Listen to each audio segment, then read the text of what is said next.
In the beginning of my first businesses, I didn't really understand things like systems or processes or being able to duplicate myself. And so I based it all based around my skills. So if I didn't work didn't get done, I started working like 60, 80-hour weeks for years, and I just ended up burning out.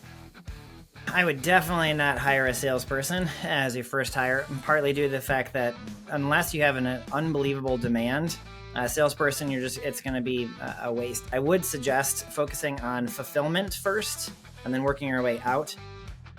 One of the things I learned after working with 500 agencies is that if you fix the offer, you fix the business. If the offer has about 80% or 75, 80% of the offer is the same for every client, and you systemize as much as you possibly can, and then the other 20 or 25% is custom to the client, it minimizes a lot of variables in the equation.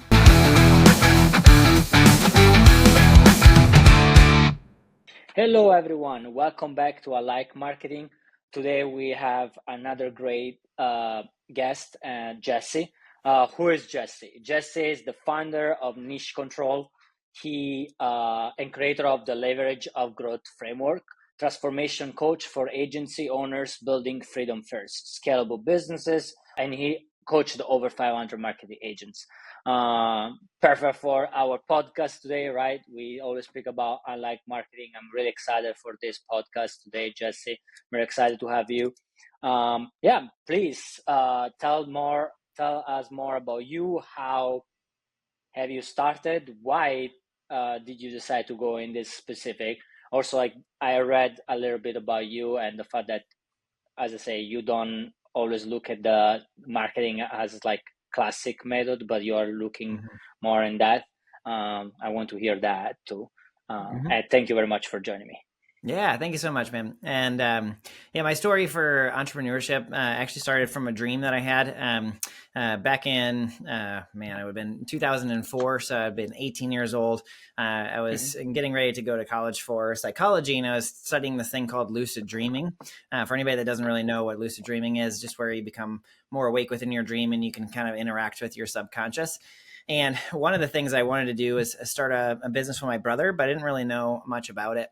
And in the dream, it basically led me towards the starting of going door to door and selling office supplies. And I learned a lot about life and and business and grit and all that kind of stuff from hearing more no's than yeses. And from that experience, anytime that I was talking with a successful business owner, I started asking him, like, what's the ticket to a successful business? And I started taking a lot of notes as a really good student. And over about a year and a half, I talked with hundreds of business owners and collected 18 80-page journals worth of notes from those conversations. And I felt as though when I was turning 20 that I had enough information to start a business. And so my first business was really based around hard work and grit and the hustle, as everybody talks about. And in the beginning of my first businesses, I didn't really understand things like systems or processes or being able to duplicate myself. And so in the beginning, we fell in love with the idea of the business, and I based it all based around my skills. So if I didn't work didn't get done. And as the business was becoming more successful, but I started working like 60, 80-hour weeks for years, and I just ended up burning out. And I got to a place where on the outside it was successful, but on the inside I was dying. And I realized maybe that was just that business, right? So then I started a second one. The same thing happened. Started a third one. Same thing happened. And I realized that I was missing something. So in between my third and fourth business, my Niche Control is my fourth business, I went into corporate America and started working for a $4 billion global corporation, implementing systems and processes and working under the VP of HR. And during that period of time, it was basically like I was having an MBA course on all the things that I was missing in my previous businesses. And so with Niche Control, actually what led towards me starting my business was the business unit that I was working in within the $4 billion global corporation started becoming very sellable. And we actually went through an acquisition process of $180 million acquisition. And I started realizing that most of the thing that made it valuable was the things I was literally building. So at the end of my corporate time, I started realizing that there was certain things that I was learning in my first businesses, and there were certain things I was learning in my corporate life that I wish I would have known in the way beginning. And so niche Mm-hmm. and control was really kind of like a soul searching, figuring out of what is that pathway that if I was to teach somebody that might be a little bit earlier in the journey, what is the pathway to getting towards the freedom that everybody kind of dives into or wants to dive into with entrepreneurship, that a lot of times when you start, you kind of just remove the freedom. So that's kind of my story leading up to what I do with niche and control. No, that's amazing. I mean, like what happened to the, like, since you had so many business, what happened to the first one, second one? Did you sold them? Did they just fail? What happened to them? Like how, because I mean, like going from one business and work in corporation, I imagine you were not able to keep all of them, like, or Mm-hmm. how did it work? Yeah. So my first one, because it was solely based around my skills and I didn't really know how to duplicate myself, we actually dissolved it when it was most successful. Which was kind of challenging. If you think about it, you build an identity. A lot of times, people in entrepreneurship build their identity around the business that they are running, and Mm-hmm. so when something like a dissolving of your first business happens, your identity has to shift, and it was really, really tough.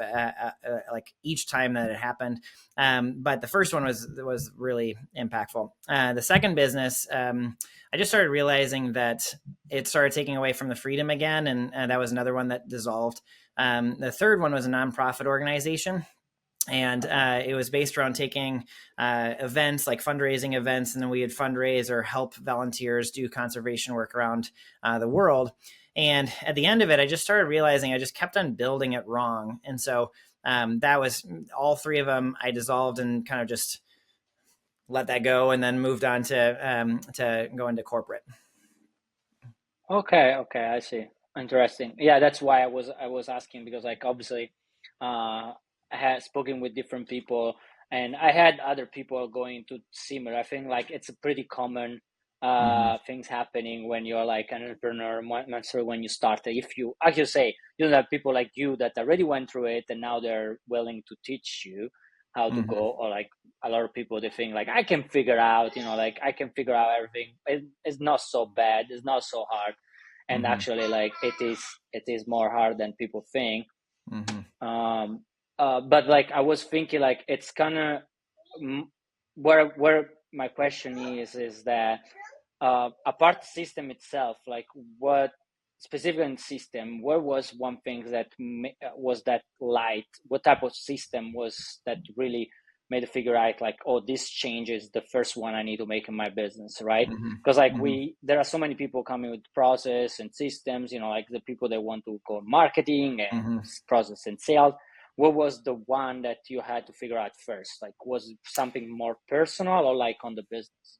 Yeah, totally. So it's actually the first step in my book and also the Agency Owner's Guide to Freedom. Nice. The Leverage for Growth method has an inside out approach to growth. And it wasn't something that I just like conceptually thought that was cool.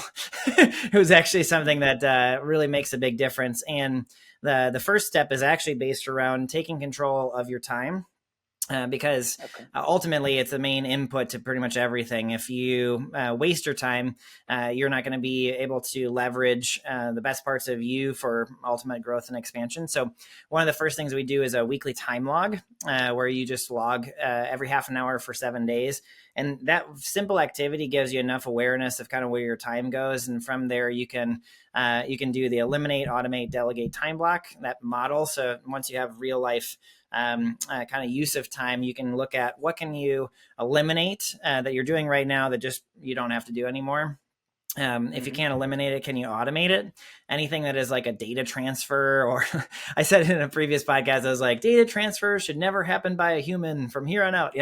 And that's the same exact thing. So if you can automate it and it's predictable and repeatable and high frequency, that would be a good thing to do. And then if you can't eliminate, automate, can you delegate it? Is there somebody else that's maybe like the task is a low risk, no low value kind of thing that somebody else is just better suited for it? And lastly, if you can't do those three things, then the last thing is to time block. Now, time blocking, for anybody that doesn't really understand what that means, you just you start to compartmentalize a certain amount of time towards a certain activity. And it's not necessarily time blocking that is the biggest unlock. It's actually stacking time blocks of similar similar like technical activities together, strategic or sales activities together, because then it minimizes what's called task switching. Task switching is the real issue when it comes to time. If you just literally did that, that is the biggest unlock. And then once you start to free up time, then you go, what the heck do I do with time? Then you move into systems and building it and so forth. So that was the biggest unlock, is just focusing on time freedom first before financial.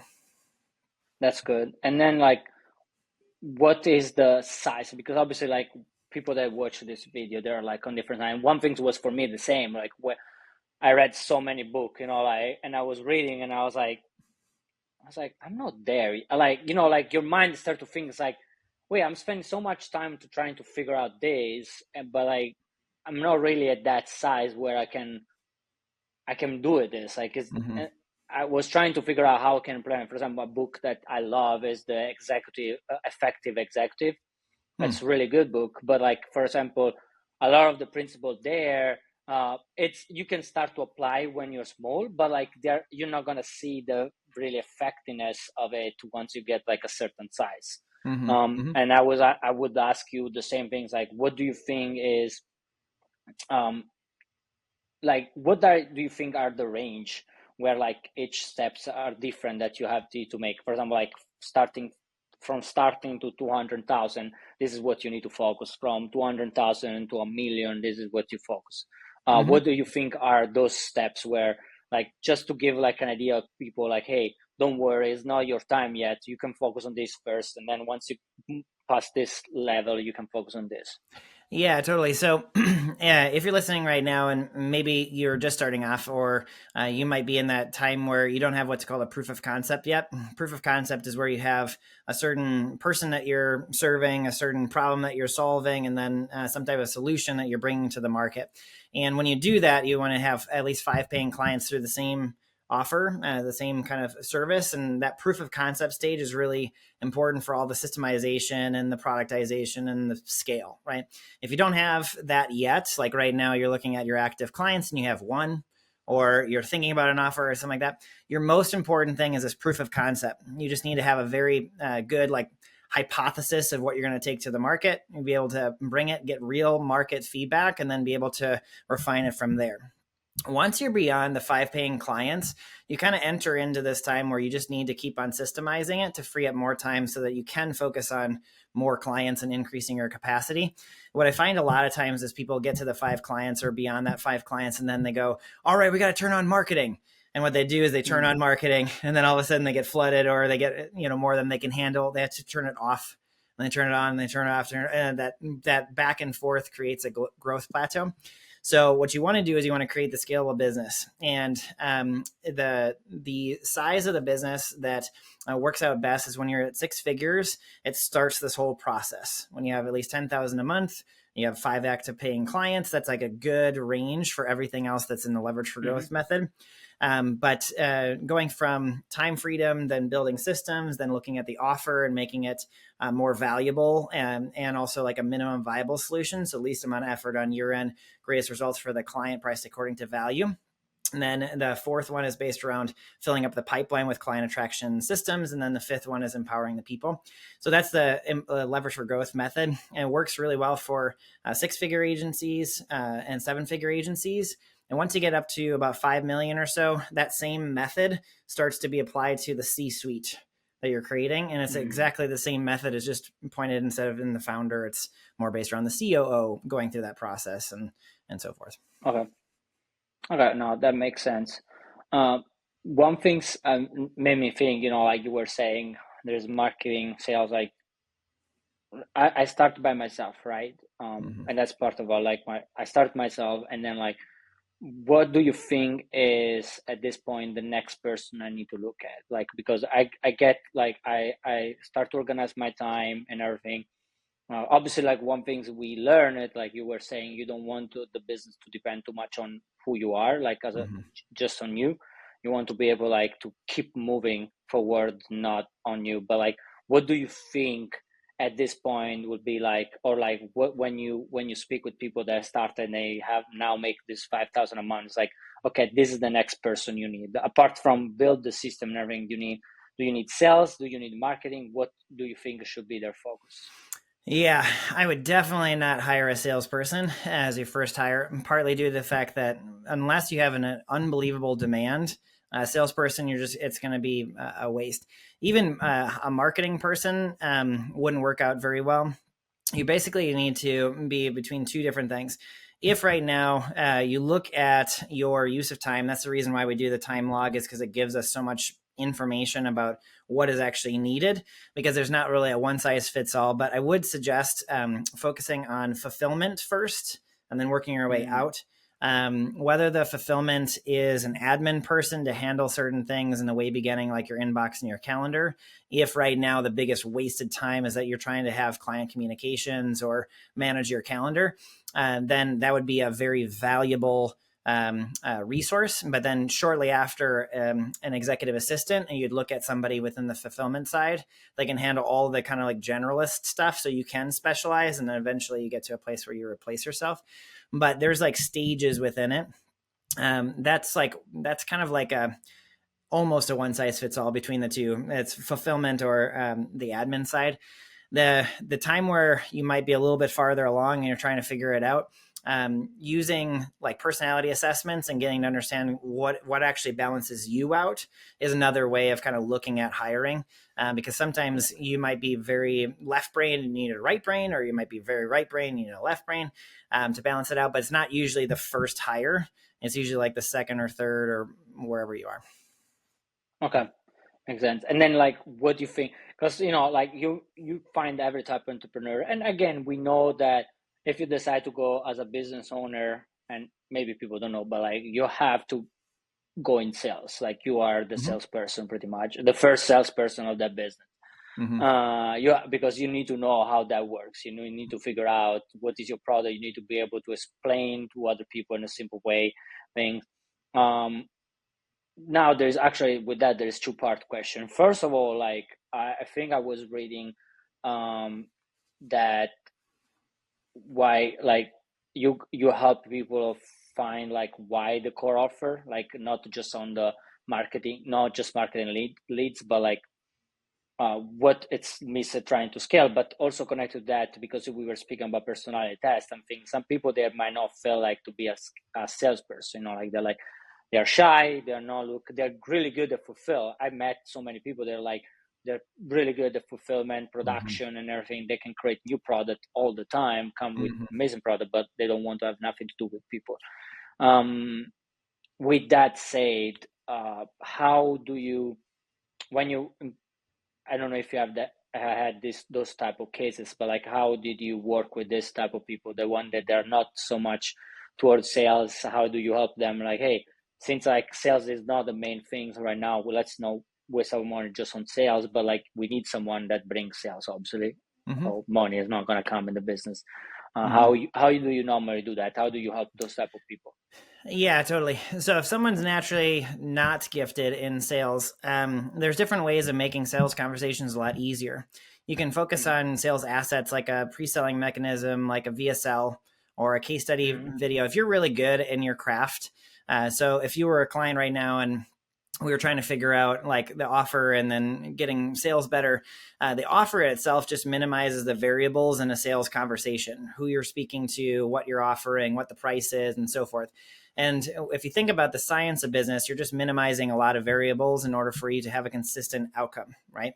And so with someone that's not necessarily the greatest in sales, I would not base it off of your personality. You are going to have to learn a lot of different types of roles within the business. And even if you're not that good at sales, like maybe on the sales call, asking for the credit card payment over the phone, some people are like, with that, what I would suggest to do is use things like pre-selling mechanisms, case study videos, and so forth in between sales calls. So you could have a qualification call where you're kind of understanding a bit more about them. They watch a case study video about how great you are, and then you go into the third call, and it kind of does all the education for you. That works with introverts very well because they don't feel like they want to be salesy, but in actuality, you actually do have to be a salesperson. And the last thing that you're going to hire is actually sales. So if you think about the founder, you're basically in the way beginning, you're doing everything, right? And then slowly but surely, two things happen: your admin and your fulfillment starts getting figured out. So that way you can move over to marketing. Okay. And then when you're moving into marketing, you start figuring out what works by trying a bunch of different things. When that becomes a little bit more consistent, you start bringing in a marketing arm, or you do automation, or you figure out something there, and then you move as a primary focus into sales. Okay. And when you're in sales, you start to figure out what's the best way of getting somebody to say yes, and finding the right people. It comes down to the messaging, positioning of the offer. And when it becomes more consistent, then you actually have a bit more of like validation that when you hire somebody, you have all the assets to train this person, such as like record every sales call. If someone is not recording every sales call, please record every sales call, because it can be your own training, but then it also can be for the salesperson. But then that VSL kind of solves the education part, that the salesperson doesn't have to do that education on the call. And then the recorded sales calls gives you an understanding of how you want them to become like a salesperson for your company, what works, what doesn't work. And then you also record their sales calls, so that way you can track it as well. So my suggestion for introverts that are not necessarily maybe the greatest at sales: lead with client case studies, show the value of what you're doing. And so it makes it a lot easier for people to trust you. And honestly, you don't have to be like some ridiculous salesperson to actually close deals. You just need to be like, in the past, I worked with a client very similar to you. This is what we did with them. This is how we got them to this result. Would you like to have a similar experience? That's pretty much it. And if they just say yes, then it's a lot easier. You know what I mean? Yes, no, 100%. And then I strongly agree with you. I mean, experience showed me that. I always think that's like, when you start, one of the skills that mostly I was not good at sales. Like, I'm really good with tech. I can build automation and everything, but like never done, because I always worked for a corporation where I was in the back, like just build things.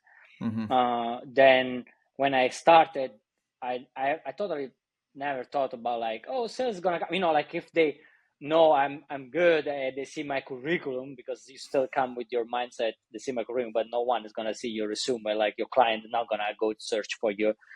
They're gonna like me and want to do it, but in reality, they don't. And I had to kind of like, and one thing I regret is like I didn't spend enough time, or like I didn't spend enough money to have someone actually apart teach me how to use my time, but like how to teach me how to sell, like how to figure out in my mind what I'm selling, pretty much. First of all, like like that was the main thing. They took me trial and error over 2 years to figure out, this is where I'm selling. Okay, finally, now I can tell people exactly the same things every time and show cases. But before, I feel like every time I was meeting a person, would something different would come out from my mouth.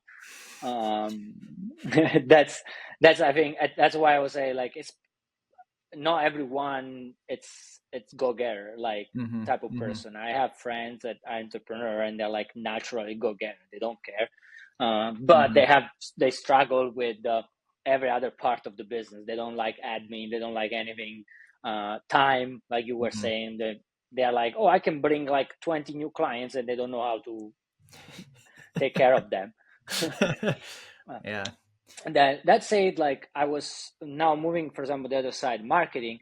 When it comes to marketing, because you were saying like, okay, you can use clients that you already had served to show like your value and everything. Which ways do you think better to bring clients in the beginning? Like there is a lot of things they say like, oh, just offer something for free in the beginning, just to make sure that you can show what you can do, and that can become your case study, like you were saying. But is there like another channel that people can focus on? And yeah, like I would kind of like hear what is your idea there. What do you think about that?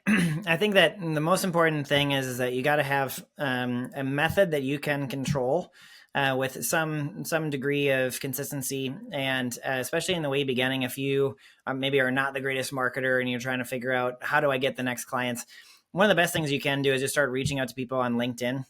And now it's a very saturated platform in general, but so is cold email, and so is pretty much everything else. The main thing and the main reason why you want to start having conversations with ideal clients is because you want to start figuring out from the ground floor what works and what doesn't, what resonates, what doesn't, and start to understand a bit more about certain pain points or problems. And if you can walk people through a process in a conversation very easily of just offering help and then seeing where that goes from being qualified to booking a call and then having the conversation with them. Outbound is a very easy one to kind of do that message hypothesis and bring it to the market. When it comes to like, if you have already passed your 5 paying clients, getting those case studies from those clients through what's called a why did you purchase interview, kind of asking them questions about what was life like before working together, what led you towards deciding on us as opposed to all the other options that are out there. What are the biggest pain points that kind of led you towards looking for a solution? What made you decide us? And then what results have you seen since working together, and would you recommend us? That simple questionnaire that you would never do like as a survey, but an actual interview can become one of the most powerful things for all the other channels. If you think about if you were a client of mine, I'm asking you what was life like before, and you're like, oh, I felt like I was spinning my wheels in my business. And then I ask you a question about what do we do? Well, we regained control of time, built the systems, got the offer, and then started filling up the pipeline. And then now I have a team that runs the whole parts of the company. Like that is an amazing transformation just in that one spot. And being able to capture that, you can now use that in all other marketing, whether it's on your website or content posts or anything like that. And I think that the most important thing is that sometimes people will rely solely on referrals, or they'll only rely on LinkedIn, for an example. And the key is to have some diversity. But the most important thing is that you have a referral program or referral system that's connected to an outbound system, connected to an inbound system. So for an example, if you said that you were spinning your wheels in your agency, and then I take that same thing and I put it into a subject line of a cold email, are you spinning your wheels in your creative agency? And then I get more people that are like that. And then on my inbound, then I have a case study that says, I was spinning wheels in my agency, and then now I'm in control of it. It's an amazing effect when people can like keep on checking, and then all of a sudden it's just like saying exactly the same thing.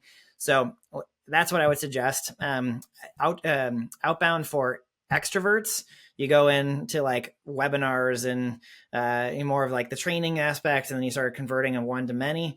And then introverts, you might do more of like content, and then people that like your posts, then you start a conversation with them. That's awesome. And like, remind me, like, I want to, since we are speaking with you, partially of what you do is like create clarity for people, right? Like, I was a little bit reading where things and everything, and that's why I'm asking all these questions, because I also want to show people like there are people, like I want to show whoever is listening that there are people that can help you with that. Like you're not alone. We have done this, like we haven't went through, and it's like people like you, Jesse, that like not only have wrote a book that can help like figure out some of these steps, but like it's worth to come to you. It's worth to come to people like that, because like the clarity you get, and I hope like for everyone that's listening, this is creating that clarity, like creating that steps. That's why I'm asking all of the things, because like you always think like but like until you hear someone that have gone through like you 4 times, 5 times, and then like, oh, okay, there is much more than I ever thought, and it's normal because there is so many books. There's a lot of information. I love ChatGPT, but a lot of time some of the things that says is just taken from internet. That's not always 100% correct. It's just they always show the best case scenario, but like not every business is in the best case scenario. Like you're not all in the same class. I think like people like you are all really important, and I advise anyone that's listening to find people like you, or like even connect with you. Obviously we will leave your information in the description to make sure that they can connect with you, and they can also get your book. What was the name again of your book? Can you show to everyone? Agency Owner's Guide to Freedom. Exactly. Yeah. Thank you for that. One question comes now with that's there is a bit of controversial when I speak with some colleague, entrepreneur, agents, and everything, is the idea of that in business you need to how you say, like, um, what was the word? Not struggle, but you have to work hard as many Hustle. hours as needed. Hustle, Yeah. exactly. There's the hustle. I'm not against hustle, but I think hustle for too long time means like you're doing something wrong. Hmm. But I Hmm. wanted to hear from you what you think, because I mean, people inside the building system and everything, I like to hear from you. Hustling is meant for the proof of concept stage. So I'm really glad we talked about different stages, right? In the beginning, when you don't have 5 paying clients, when you're taking an offer to the market, doing anything that you possibly can to get those 5 paying clients, absolutely. But you get to a certain point where it's called diminishing returns, where the amount of effort that you're putting into it actually starts diminishing over a period of time. And I found that when I started to create boundaries between work and personal, and right now, for my own business, I don't work more than 35 or 40 hours at max, because I have 3 kids, a dog, and, and a wife, and then I put my family before my business. I actually put body, being, balance, business is in that order. And what happens when you start to work 80 plus hours, you stopped figuring out what's actually valuable, and do you actually need the time, and you don't have enough space away from the business to be able to look at the direction that it's going. And is it a direction that you want, or is it just a direction that you feel like you actually are kind of like more chained to?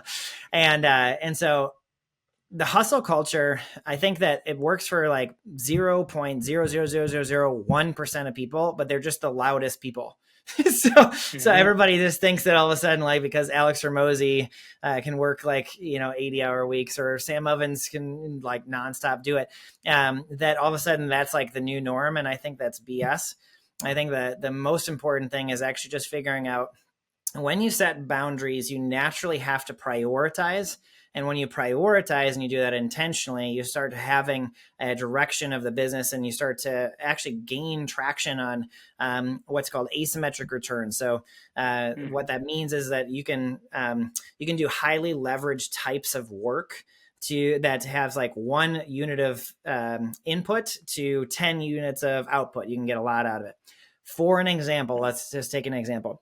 In 2026, Niche and Control's main focus is on joint webinars, leveraging other strategic partners to help us kind of get the Scalable Agency Accelerator in front of the right people. And through that, I can call one person that has 20,000 agency owners in an email list, and we work out some type of deal. And then all of a sudden I'm doing an event with 1,000 people in there, and then we kind of like do a rev share or whatever. That one call to that one person has asymmetric returns. Mm-hmm. Does that make sense? So like, Yep. and the way of prioritizing work, you won't be able to focus on those highly leveraged things when you just don't have the boundary, and you don't have any of that kind of stuff, and you're just working 80 hours. Mm-hmm. Yeah, no, I like that. I mean, again, going back with the effective executive, like there, it makes some of the same things, like how to be effect, like the word effective stays Mm-hmm. on the same principle. It's like, uh, is what are you doing moving the needle towards like future, or you're just like solving problem? And problem solving, it's not bad, it's needed. But like, if Mm-hmm. I, as executive, top executive, you are just filling that part, Mm-hmm. means you're not going anywhere. Like you're just staying on the same thing. And even people that they love hustle culture, or like Mm-hmm. they speak so much about hustle culture, if you spend enough time hearing from them and like what type of job they hustle, Mm-hmm. and you're like, oh, okay, there is like some smart choice behind that. They don't just hustle like whatever. They're just saying that like, oh, we need to launch this book. I'm gonna spend like for I don't know 40 hours in Mm-hmm. 5 days to just doing this book. I'm not gonna sleep. Mm-hmm. It's like they know, because like if they launch the book, that is gonna create, like, they already have in their mind what is gonna be the domino effect that's gonna create that, and how much value I'm gonna Mm-hmm. go back with that. It's not just general. They're not just like, oh, I'm spending like writing a book that is not gonna create anything. I think that's where comes the problem with the ASO things. Mm-hmm. It's just like there is, even when you make a lot of money, there might be some months that you have to hustle. I mean, like you Mm-hmm. say, we need to, once you have to organize the event, there is going to be a time where you have to figure out a few things, and then it's like, okay, I need to work a lot harder at this few, maybe a month, a few weeks, but like then I'm gonna go back Mm-hmm. as soon Yes. as like I'm gonna go back to that equilibrium, that balance, Mm-hmm. um, Yeah. position. Yeah. There's two pieces to it, and so that totally makes sense. It's more based around your default version of your operating system. So coming back to a place where it's normal to work the 40 hours a week, and know that there's going to be a certain time where you have like a stretch. But anytime there's an issue in the business, you talked about problem solving, there's two things that you want to do. You want to look at short-term containment for whatever that problem is. Like, what do you do in that moment for the thing, right? And then the Mm-hmm. second thing is a long-term prevention. So, what could I do? What can I do after I finish the short-term containment? What can I do to actually prevent this issue from happening again? And if you Yeah. look at every single one of the problems like that, eventually it just starts removing the problem that came in the first place. We have a thing with clients called an issue log, and it's one of the greatest things that you just log the issue and then you figure out, okay, what's a short term and a long term. And if you do that over a period of time, eventually you don't have as many issues come up. And so that way you can have more time for the deep work of something like launching a book or, the event and so forth. And also, the other thing is, for the things that are not urgent, like let's say I book in January a joint event, but right now at the time of this recording, it's right before Thanksgiving. I have like a month or so to get ready for the event. There's certain things that I can do right now to actually prevent whatever stress is going to happen in January leading up to it. You know what I mean? So Mm-hmm. that Yeah. same kind of like mindset behind figuring out what the prioritization is, being able to kind of build it into your daily actions, and then also always looking at a short-term containment and long-term prevention will make it to where you don't have those 80-hour weeks, if that makes sense. Yeah. And how do you, because I feel like that comes a lot from what you were saying before, time blocking. There is Mm-hmm. like, you have to block time. Um, I always, coming from corporation, that was like kind of like a mandatory. Like they always have had like, okay, every week on Monday, they want you to take all what you did the week before and like summarize with some key points. And then like every month, you had like a meeting about an hour with your manager, whoever is Mm-hmm. on top of you. And Mm-hmm. then every quarter, it's all the team, like all the group. For example, I was in R&D, all the R&D will meet together Mm-hmm. and figure out like all the key metrics. Would be more like a long, sometimes can be half a day meeting and stuff like that. Mm-hmm. um, but was always organized to limit the amount of like I would say like emergency meeting that you might Yes. have, because like you knew that something was coming at least every week. You don't Mm-hmm. have to have so many emergency.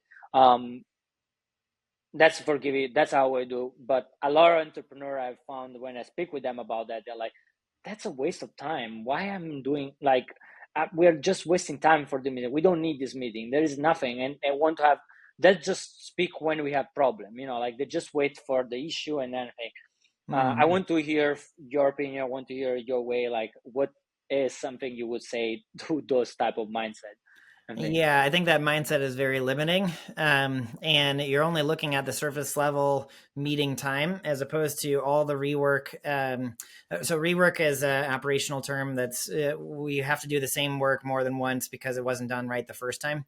And when you minimize rework, you create a streamlined type of business. Streamline is just like massive value and less non value added time. So for the people that are relying upon the ad hoc meetings, a lot of times people will just go in different directions. So if we were in a team meeting, and we talk about a project and then we don't even check in for another 2 or 3 weeks or so, what you heard from that meeting is going to be different than what I heard, and from there you're going to go in a certain direction, and the amount of time it takes to get back to course correct is kind of ridiculous. So we actually institute that same exact type of model that you were just describing a second ago. through a Mm-hmm. weekly meeting. And if you're a founder, one of the most important things you can do before your work week starts is actually just do a weekly review, looking back on the previous week. What was the main kind of commitment that you're going after? What progress did you make towards that? Any obstacles that came up, being able to list those out. Then starting to look at what was the accomplishments of last week, what worked, what didn't work, what should continue, what should be removed. That very simple looking back, and then starting to look at, okay, you understand where the business is going. If there's one thing that you need to accomplish this week, what is it? What's the definition of success? And then how are you going to remove whatever obstacles? That one single weekly review, if you took nothing else but that one thing from this podcast and you just implemented it, you would start seeing results within less than 3 weeks. It's so crazy how simple it actually is. And what it does is you can communicate that to your team in a Monday meeting. And that team all of a sudden understands how to align to you and what your target actually is. And they'll ask questions in that meeting that they would have an ad hoc type of meeting afterwards. And if you minimize that, they'll go in the direction so there's less rework in the long run. So I would suggest the same exact type of meeting structure. I really, really like that weekly review process. Awesome. Yeah, no, I enjoyed. I had a hard time when I started because doing consulting with so many company, I try to work with them to have this weekly, but they sooner or later they're like, oh, I cannot make it, and like you're not the owner of the business, and I think that's the thing. Like as an agency, when you're trying to do consulting for the business, it's like how it's so hard to force them in a partner that they don't care about it. And it's like how, since you work with agency and they work for clients, like you also had clients and everything, how do you make sure that they understand the value and you can keep them on that? Because also, like, apart of your inside weekly meeting, I find really important. If I'm consulting you, I'm trying to build something for you, that I need to have a weekly meeting with my clients to make sure, like, to ask the question, hey, I'm still going to the right direction, is still this what you want? Because sometimes you go for a month and then you go back and the client's like, oh no, what are you doing? It's not what I wanted. And you're like, I tried to have a meeting with you, but it was never possible. Yeah, I think a big piece is making sure that you have the right clients, number one. And the weekly meeting is not always with the client. Sometimes that's actually non-value added based around how the service actually is set up. And so getting really good on the scope, if you're a consultant, having like a pathway is really, really key. So that way, where you're going way ahead of time before actually meeting up with them. And in the way beginning, before I started working with 500 some agencies, I was working one-on-one, and we would have basically that weekly review, but in a coaching session, and then moving people through our Leverage for Growth program.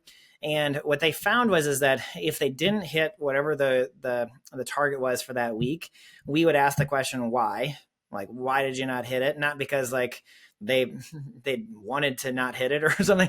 It was more so like what came up. And what we would do is we do that short-term and long-term prevention, and then we get back on track. And we just kept on doing it over a period of time. And the power of the weekly meeting, especially with the right types of clients, and you're moving them through a process, it saves them tons of time. Now, I would highly suggest that you do it with your internal team. So everything we were talking about a second ago about the weekly review with the team, that works out really well. Depending on what type of service you are offering, if you are a marketing agency, maybe weekly is not the frequency that I would suggest with it, because they should be able to trust you that you're going in the right direction. And if you have issues where they're going in the wrong direction a lot, it has a lot more to do with scope and the offer, actually, those two kind of pieces to it. So, and then if they're still like you're moving in the right direction, they keep on changing their mind all the time and they're trying to mess with you, they might actually just not be the right client for you. Yeah, and that's where comes be able to say no. That's the hard part. Mostly, if you're in the beginning, obviously, say no. It's the hardest because you're trying to build something. But sometimes, even in the beginning, it saves you. I would say the piece of like, and also you are capable to find a better client. Like if you have more time, even if you need the money, you still want to say no sometimes. It's just better for you. Mm-hmm. It's not Mm-hmm. worth at the end. Mm-hmm. But yeah, that's great. I appreciate that. I can totally see what you mean. Like it makes a difference depending on the type of service. There are some services that they contact you because you are the expert, and they are not supposed to be like always there Mm-hmm. checking every week. Mm-hmm. But for example, there are some other things that are meant to be uh, working together. Mm-hmm. For example, if you have to build a new product, sometimes product development stuff like that can be not weekly, but at least bi-weekly, just to Mm-hmm. make sure like, hey, is what I did until now good? Because like obviously if you go on coding and everything and then it's bad, Mm-hmm. start to go back is not so easy. Mm-hmm. Mm-hmm. Yeah, It it's takes much like agile much help. project management and sprints and yeah, Yeah. having the 2 week. Yeah, I hear what you're saying. Yeah, we use as a work in a corporation, we use a lot of agile. That Mm-hmm. was like one of the methods. That one, another one they teach us was the lean Mm-hmm. uh type, like the Toyota, what Toyota used. Yep. uh, Kata, yeah, improvement katas and lean thinking. Yep. yeah. Yeah. That obviously I still think it doesn't work actually. With that, since you know about those, like what do you think, like are those applicable to any type of business, or do you think they have limitation? What's your thought about that? Yeah, it really depends on the offer. Everything comes down to the offer. One of the things I learned after working with 500 agencies is that if you fix the offer, you fix the business. It's like Mm-hmm. one of the biggest pieces. And based on the offer, if the offer has about 80% or 75, 80% of the offer is the same for every client, you systemize as much as you possibly can. And then the other 20 or 25% is custom to the client. It minimizes a lot of variables in the equation. Where an agile kind of project management style of execution would work out really well is if you had you're selling hours, which I wouldn't recommend at all. But if you're selling hours and you're doing like an extension of the marketing team, and then you're billing at a certain dollar amount, and they Mm-hmm. purchase a certain amount of hours in order for them to get to whatever they're going after. Agile works out really well in that case because then you're organizing based around value first delivery, and you're very similar to like a software. You're able to organize the different things that are being worked on based around value.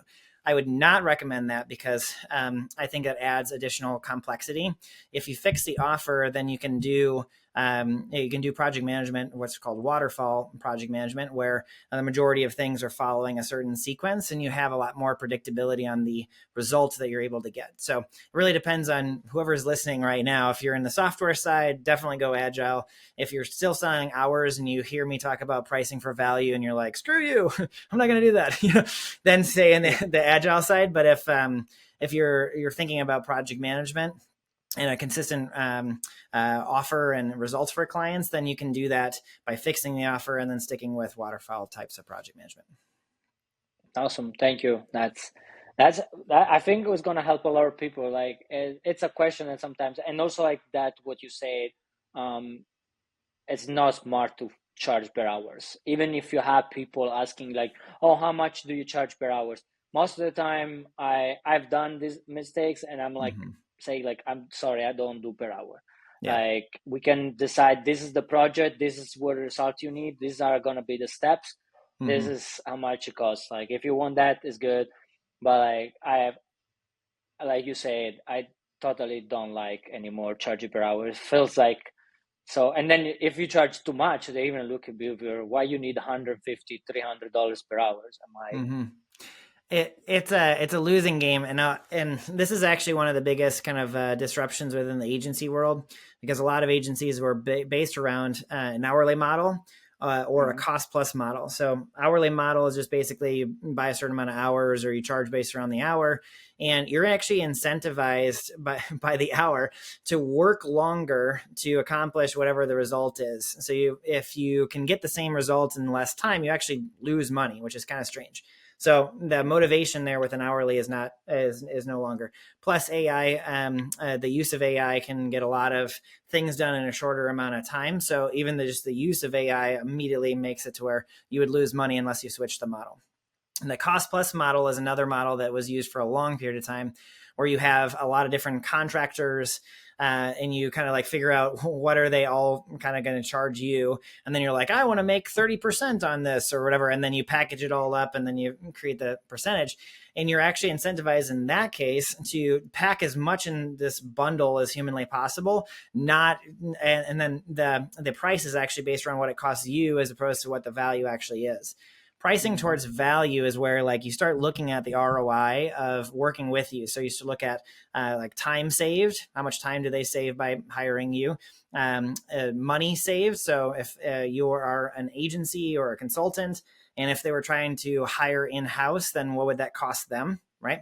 And then for a lot of people that I work with, they help their clients make money. So, money made is a whole ROI as well. When you total that all up, you can use the 5 to 10x return on investment rule, where you take that same amount, whatever that total is, you divide it by 10, you divide it by 5, and now you have a range that you start off with.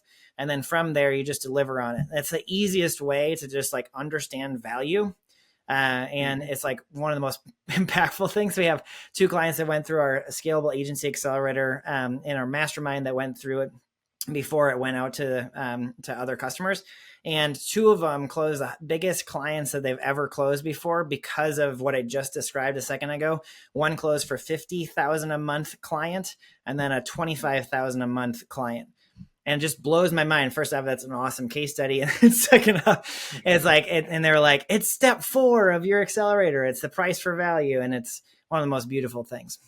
That's awesome. Yeah. I mean, it's awesome case study. That's like, perfect. The best first 2 clients. This is the one we're going to use for us. It's like, now you can make even ads. It's like, do you want to make 50,000 per month, like with one client? Like, compare that. No, I love that. Yeah, it's crazy. When you think about ROI, I think that's the best thing. So for anybody that's kind of looking at pricing is such like a mindset and emotional thing. And if you think about the value that you can offer, it feels a lot better when you can lean into it. And so in the end of actually taking it to the market and someone saying yes, and you're like, I can do it. I'm getting paid what I'm worth. It's like some of the best feeling, and definitely worth the 2K investment. So yeah. Yes, that's awesome. With that say, like we are towards the end, I would like you, from all the conversation and everything, what are the most important things that people has to remember, like from this, like if they forget every other part of this conversation, because I think there was so much value, but like, what are some things that you think like, hey, at least remember this? Sure. So unless you are the 0.00001% that actually gets a lot out of hustle culture, and you're in the other 99.999, then focusing on time freedom first is going to be the most important thing for you. If you're working the 68-hour weeks, do not focus on getting more sales or more clients. Focus on regaining control of your time. You can do that through the weekly time log, and then eliminate, automate, delegate time block. If you are the type where maybe time is not really the main issue, but you're actually like understanding this whole price for value thing, fixing the offer is going to simplify a lot of things by minimizing the variables that you have with who you are targeting, what problem you're solving, and what the solution actually is. And my suggestion is that you just figure out where the constraint in the business is. Is it based around time, or is it based around simplification of the business and pricing according to value? Those are probably the best things that you can do, is just look at where the constraint is and be able to fix it there.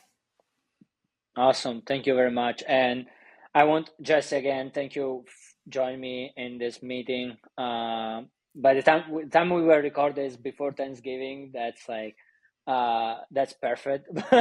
It's like before Black Friday, when everyone's throwing like crazy offers. But for the people that are gonna listen, it's gonna be more closer to Christmas. Anyway, it's still like we are it's a good time for people to rethink what you should do next year. And I mean, if you are in that place where you want to grow your business, I think like you should totally contact Jesse. At least start by reading his book. I will put the link in the description for the book and for your business and everything. I want people to be able to know more. And for everyone that's listening, again, like this video, comment. Like if we have more questions for Jesse, put inside the comment. We're gonna have him back again and ask more questions. That would Yeah, be great.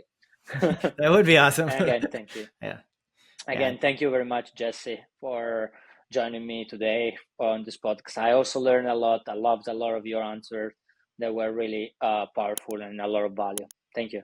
Absolutely. Thanks for having me on the pod. Have a great one. Bless everyone.